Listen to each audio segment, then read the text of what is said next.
Y al doctor se le olvidó algo importante en mi presentación, lo más importante creo. Él habló de mis títulos, pero no habló del más importante. Soy la mamá de Mariana y Julito, y su amiga.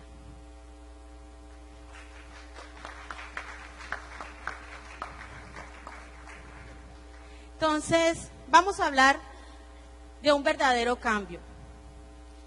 ¿Cuántos de ustedes, a ver, yo quiero que levanten la mano, cuántos de ustedes tuvieron en pregrado una clase que dijera manejo y tratamiento del dolor?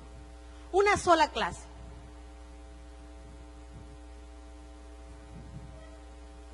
¿Cuántas manos? Ninguna. Ninguna. Estoy en Colombia, ¿cierto? No hay educación en dolor en pregrado. Ahora yo quiero que levanten la mano. ¿Cuántos de ustedes han atendido una consulta por dolor en su vida? Oigan, y la pregunta es clave. ¿Y cómo lo han hecho?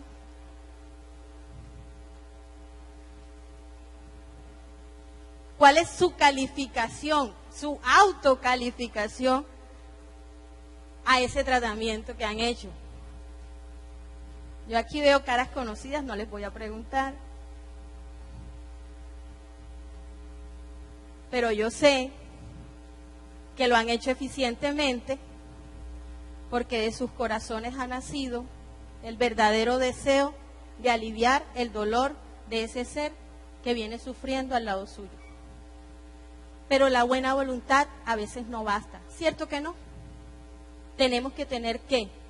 Conocimiento. El conocimiento es necesario para tratar efectivamente a nuestro paciente y aliviarle el dolor a nuestro prójimo. Es necesario. De buena fe solamente no vamos a conseguir hacer un tratamiento adecuado. Entonces, ShapePay significa eso. Cambiar nuestro mundo, cambiar nuestra realidad como actores principales en el tratamiento del dolor. Nosotros somos protagonistas de esa evolución del dolor. Somos protagonistas del alivio. ¿Junto con quién? Con nuestro paciente. Para hablar de ShapePay, primero recordamos entonces qué es el dolor. El dolor, ahí está escrito, es una experiencia emocional o sensorial desagradable que se asocia a un daño tisular real o potencial y que es descrita en términos de dicho daño. Esa es la definición clásica y literaria que se encuentra en la IAS, en la Sociedad Internacional para Estudio del Dolor. ¿Qué pasa con esa experiencia? Esa palabra es muy diciente. Experiencia es algo subjetivo.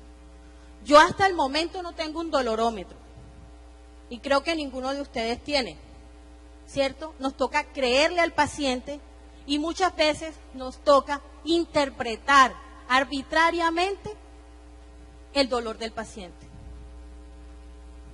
Y si nos toca un paciente guayú, y si nos toca un paciente con limitaciones orales, si nos toca un paciente con deficiencia, ¿cómo hacemos? Entonces, yo les voy a hablar del gran problema. ¿Cuál es el gran problema? El gran problema se llama dolor crónico. Y es un gran problema que yo tengo que enfrentar todos los días en mi consultorio, en mi práctica médica, en la urgencia, en la hospitalización. Yo acostumbro a decirle a los médicos que me colaboran todos los días y sin los cuales no podría desarrollar el trabajo que desarrollo, que si yo hubiese sabido o me hubiesen explicado así con plastilina, pues, qué era la anestesiología, no la estudio. Porque es un área supremamente complicada y y de mucho cuidado, de mucha responsabilidad. El dolor crónico en sí es un problema. Es más allá, va más allá de ser un indicador de enfermedad del paciente. Va más allá de ser un indicador de un daño en el paciente. Es un problema que genera un impacto económico, genera un impacto social en el individuo y en la sociedad. Un paciente con dolor crónico no produce igual. Un paciente con dolor crónico muchas veces su vida está abandonada. Y muchas veces la sociedad lo deja solo, comenzando por el médico. Ah, ya viene ese. Ayer vino, le puse buscapina, no se mejoró. Le puse dipirona, no se mejoró. Y le puse un bolito de destroza y se mejoró, no tiene dolor.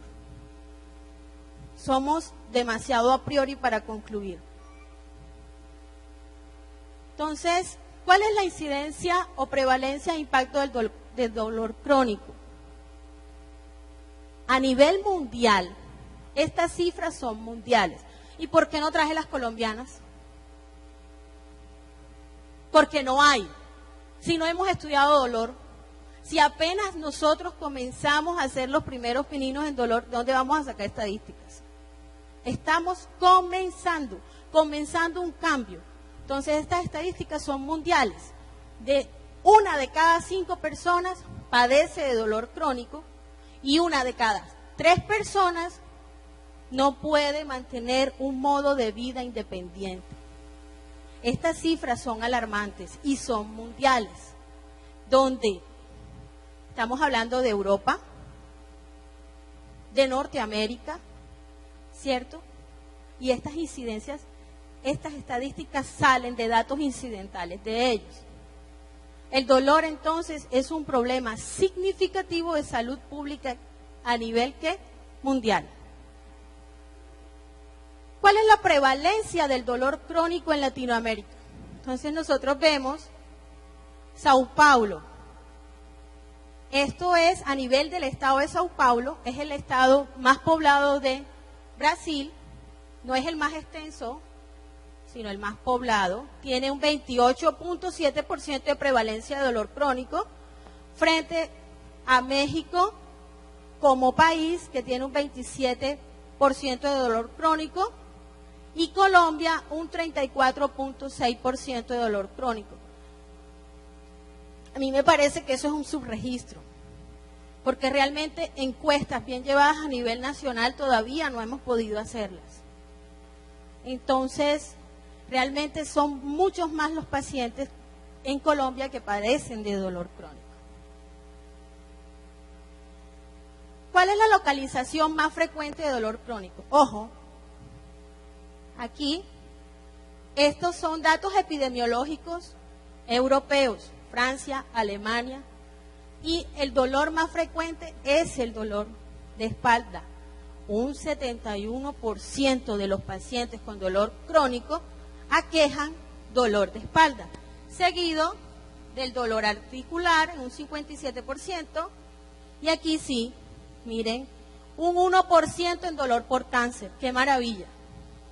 ¿Cómo tienen de controlado en Europa el dolor por cáncer? Aquí infelizmente no. Y me atrevo a decir que en Latinoamérica. Nosotros en incidencia en dolor por cáncer llevamos unas estadísticas muy grandes. Y es sobre lo que primero se ha comenzado a trabajar en cuanto a dolor.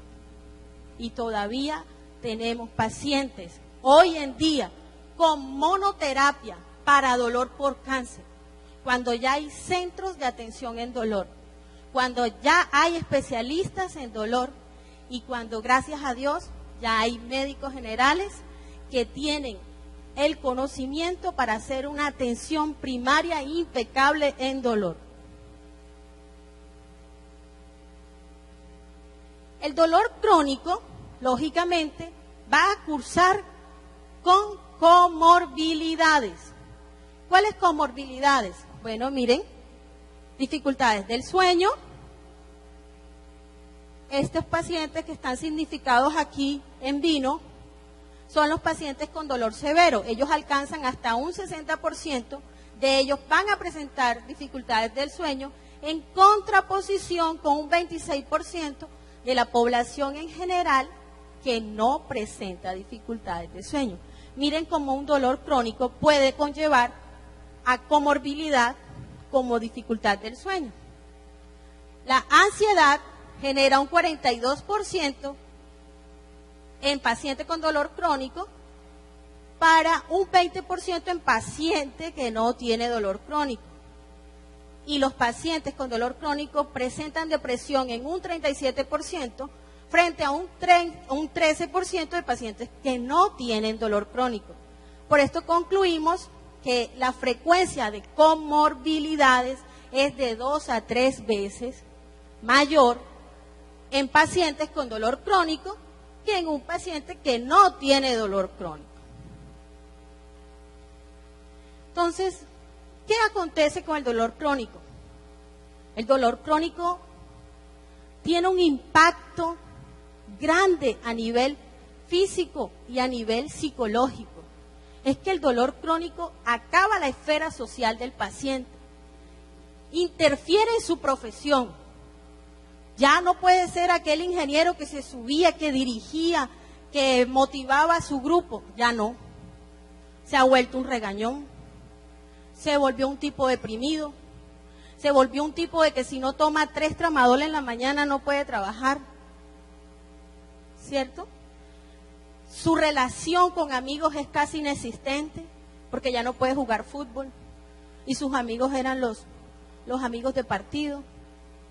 Vacaciones no puede manejar, el avión lo incomoda. Familia, muchos matrimonios se acaban debido a un dolor crónico. La relación con padres, hijos, hermanos, se estremece ante un dolor crónico. Muchas veces la familia llega a decir, no, pero es que ese tipo todos los días a la misma hora, el mismo cassette, me duele, y el paciente llega diciendo, doctora, ya mis hijos se aburrieron. Mis hijos me dijeron que me pasara a dormir allá abajo, porque arriba ellos me sentían cuando me despertaba, cuando iba al baño, cuando me tomaba la pastilla. Entonces, la esfera familiar se ve totalmente afectada. Y pasatiempos. ¿Quién con un dolor quiere jugar? ¿Quién con un dolor hace un hobby? Nadie. Nadie. Entonces, son pacientes a los que literalmente la vida se les enreda. Calidad de vida no hay. Entonces, Shane Payne viene para eso, para nosotros conseguir a tiempo un cambio en la calidad de vida de ese paciente que ya es portador de un dolor crónico o que sabemos que va a ser portador de un dolor crónico. El impacto laboral. Una de las cosas que más impacta el dolor crónico es la parte laboral. Productividad laboral se ve afectada, ¿cierto? El paciente, entonces, vemos acá 3 grandes esferas del impacto laboral. Es ese paciente que ya su tiempo no lo hace rendir al 100%, ¿cierto? Si antes hacía 5 ventanas en una empresa en 8 horas, solamente va a hacer media ventana y a veces solamente va a ordenar que hagan la ventana. Abstencionismo en el trabajo. Miren cómo un abstencionismo en el trabajo se presenta en un 27.3% en pacientes con dolor severo en comparación con un 5.3% de pacientes que no tienen dolor severo.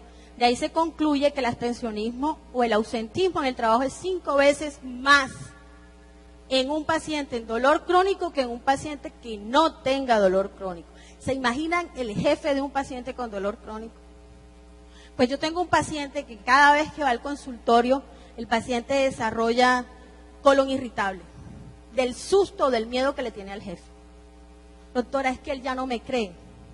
Doctora, ponme la hora en que yo estoy saliendo. Doctora, pon bien la firma, no se te olvide el sello, porque no me va a creer que vine otra vez a consulta.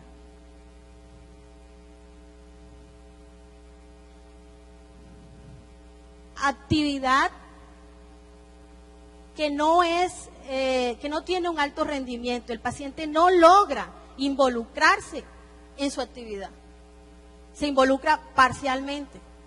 No tiene un alto nivel de introducción en ese trabajo. No puede. El dolor lo limita. Entonces es ese trabajador que llega, va a hacer una actividad, el jefe le dice, no, que tú no sirves para eso. Y si te pongo allá, tampoco me sirves. Mejor que te vayas para la casa. No, pero entonces te acostumbras y te vas a volver flojo, mejor que viajes. Entonces es una situación completamente compleja y que muchas veces nosotros no nos colocamos del lado del paciente, sino que nos colocamos del lado de ese jefe. Tiene un impacto en el sistema de salud. Claro que sí. ¿Cuántos de ustedes ya identifican al paciente que viene por el dolor de espalda desde que lo ven cuando ustedes salen a tomar el tinto? Ay, ahí viene Carlos.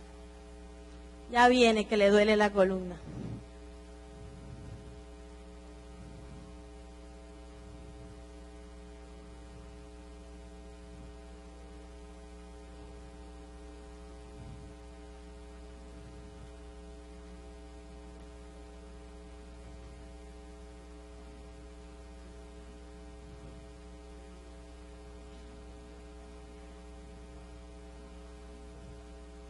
Bueno, el paciente simulador siempre va a existir. Lo que nosotros tenemos que hacer es un cambio en el primer abordaje, que es a lo que yo voy al final de toda la conferencia. Pero siempre va a existir, mismo que todos los mecanismos estén dados, para que nosotros hagamos un abordaje impecable de primera vez, de primera atención, y sepamos dirigir un caso que se va a convertir en dolor crónico, siempre va a existir un paciente simulador.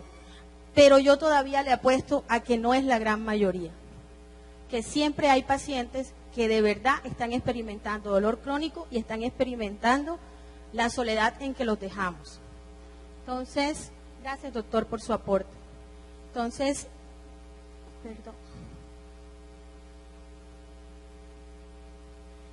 los pacientes con dolor severo utilizan mucho más los recursos en salud que un paciente que no presenta un dolor severo.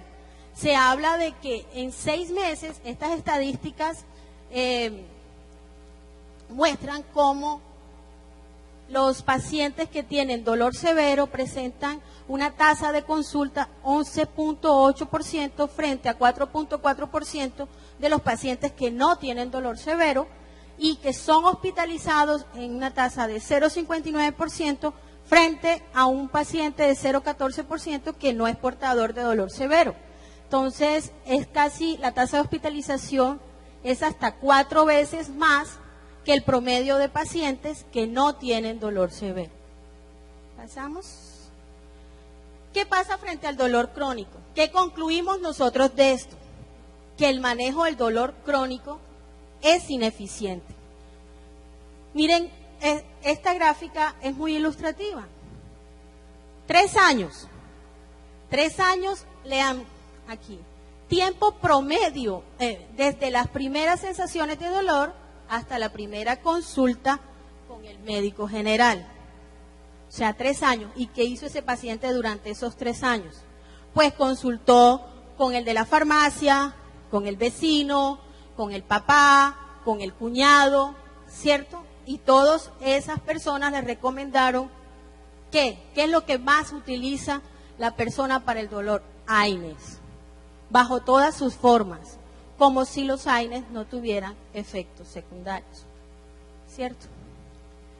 Luego, 12 años es el tiempo promedio desde las primeras sensaciones de dolor hasta que el paciente es visto en un centro especializado en atención en dolor. Es demasiado tiempo, ¿cierto? 12 años. Y ustedes dirán, doctora, ¿y eso es sí? Y más tiempo todavía. Y lo peor es que esa valoración en ese centro especializado de dolor o con el anestesiólogo ocurre porque el paciente lo pide, porque se metió en Maestro Google y ahí decía que en una clínica del dolor lo podían ayudar. La remisión no llega por parte a veces de un especialista, sino que él va y le sugiere a su especialista. Entonces, cuando llega al centro especializado en dolor, el 71% de los casos hay cambio en el tratamiento. O sea que estaba siendo manejado ¿qué? Inadecuadamente. Y un 32% de los casos inicia un tratamiento multidisciplinario en dolor. Concluimos una vez más que el tratamiento estaba siendo ineficiente, ¿cierto? Después de 6 a 12 meses en tratamiento, ese paciente con dolor crónico, en una clínica del dolor, solamente el 20% de esos pacientes mejora. Estadísticas tristes y son europeas.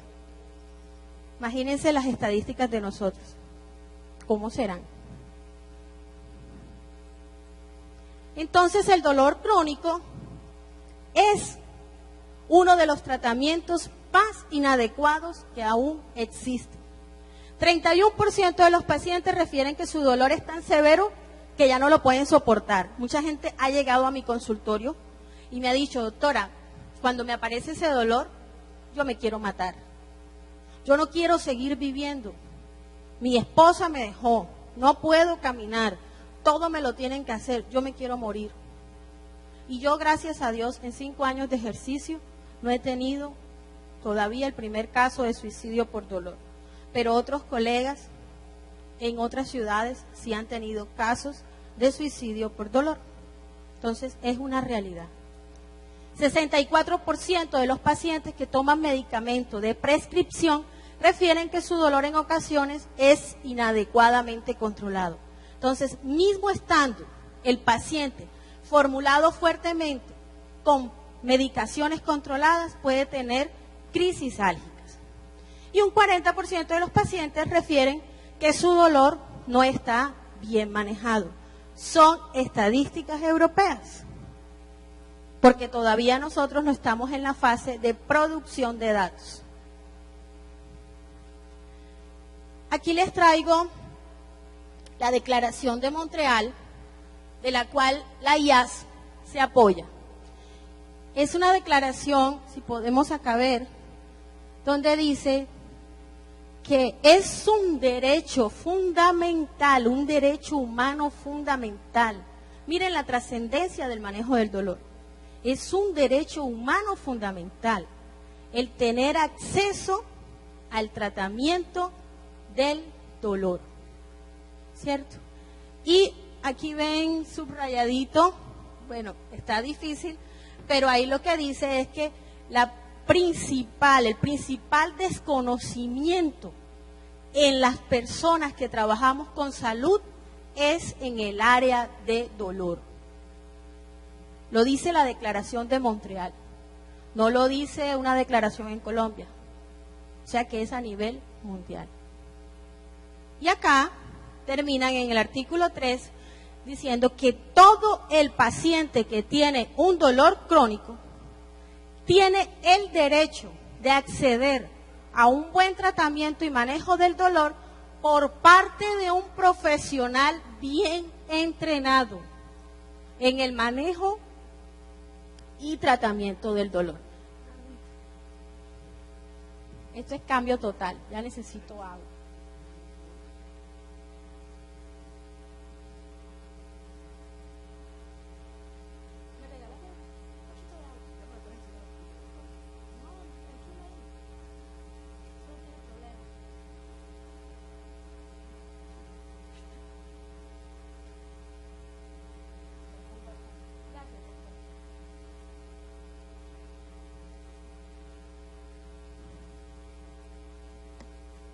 Entonces miren esa Declaración de Montreal, realmente cuando ya se instituye de que es un derecho humano fundamental, es cuando todas las cosas aquí en Colombia comienzan a cambiar. A partir de la Declaración de Montreal hubo la Carta de Praga, y a partir de la Carta de Praga, donde se enuncia que todos los países tienen que actuar políticamente en función de promover el alivio del dolor de su población más lábil. ¿Cuál es la población más lábil? Los que están enfermos, los que están desvalidos, ¿cierto? Y a partir de esa Carta de Praga, aquí en Colombia se gesta la Ley de Cuidados Paliativos y hay sanción presidencial el 27 de junio del 2012. Solamente a partir del año pasado, estos pacientes con dolor crónico y sobre todo pacientes con dolor oncológico obligatoriamente tienen que ser impecablemente atendidos en cuanto al dolor y todos los síntomas que la enfermedad les traiga. Entonces, la IAS enuncia 5 crisis o 5 eventos que hacen que se produzca este inadecuado manejo del dolor crónico. El primer evento es la falta de reportes adecuados de lo que se providencia al paciente portador de dolor crónico. El segundo evento es la inadecuada educación en la atención primaria en el paciente portador de dolor.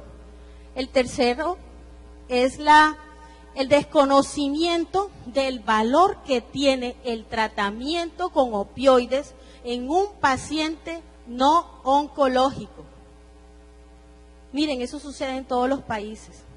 Se le tiene miedo al tratamiento con opioides en paciente que no es portador de dolor oncológico. Y se ignora, se desconoce el valor que tiene el tratar a un paciente adecuadamente con opioides cuando tiene un dolor no oncológico. El cuarto evento son las reservas que todavía se poseen frente al tratamiento opiáceo. A todos nos da miedo de que a la mamá le vayan a poner morfina, y a quién no, ¿cierto? Y a todos nos da miedo iniciar una terapia con opioides. Quinto, entonces, es el acceso difícil a un cuidado multidisciplinario. Entonces, esas son las 5 crisis que ya determinó que tienen como consecuencia un manejo inadecuado del dolor.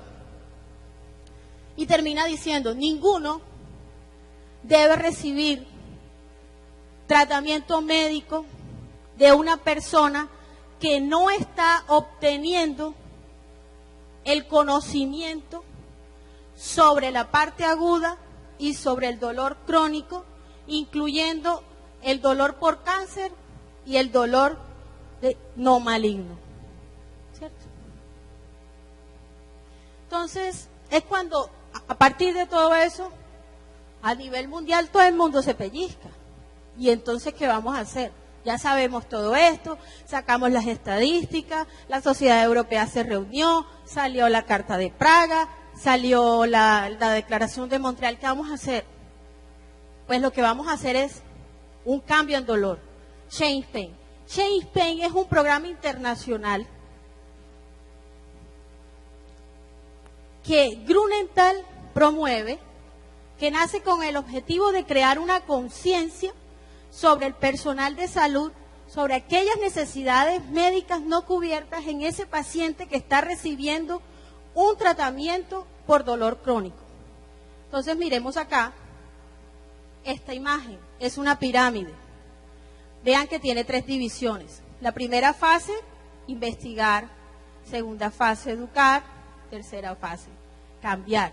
Pero yo puedo también hacerlo descendente. Cambiar, educar, investigar.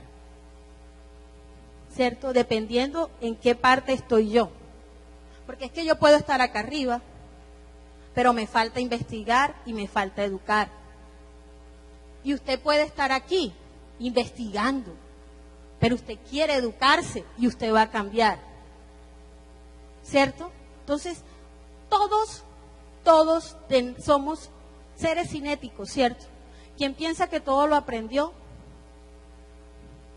ya exactamente, así, con esa misma palabra, con F de la grande.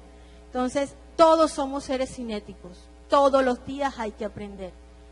Y yo concluyo que mis mayores maestros, a todos les agradezco desde la